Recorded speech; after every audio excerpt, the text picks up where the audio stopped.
Ang tunay na pananampalataya, hindi kailangang nakikita, hindi kailangang naririnig, hindi kailangang nararamdaman. Ang tunay na pananampalataya, yung kahit wala pa, naniniwala, nananampalataya ka na may ginagawa ang Diyos na malaki. Hebreo 11:1. Ang pananampalataya ay ang katiyakan na matatanggap natin ang mga bagay na inaasahan natin, at ito ay ang pagiging sigurado sa mga bagay na hindi natin nakikita.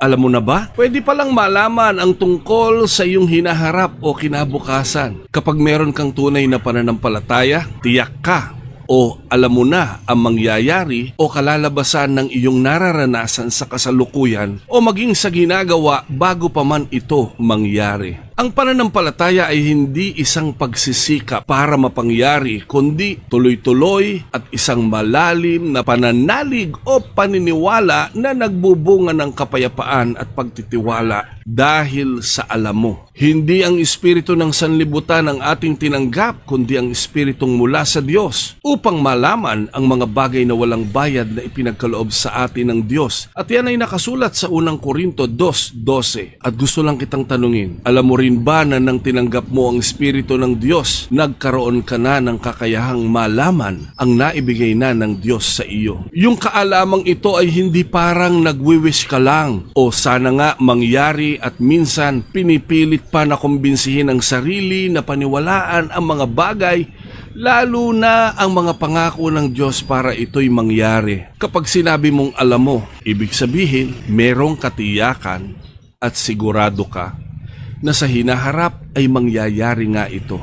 Bagamat hindi mo alam ang detalyo kung paano o ang eksaktong panahon, pero nakasisiguro ka sa tagumpay.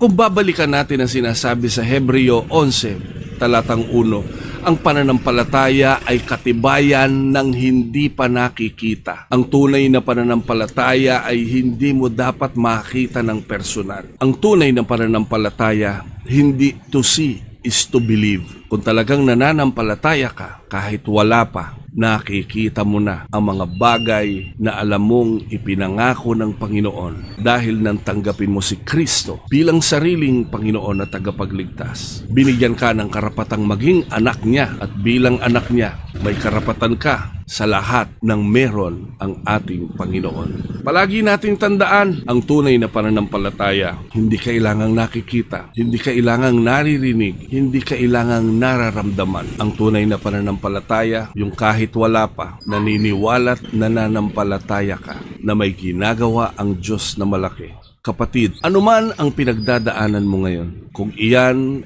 ay idinulog mo na sa ating Panginoong Hesukristo sa kanyang paanan, manampalataya ka. May ginagawa na at patuloy na may ginagawa ang Diyos ng mga Diyos at Hari ng mga hari, dahil siya ang Diyos ng himala.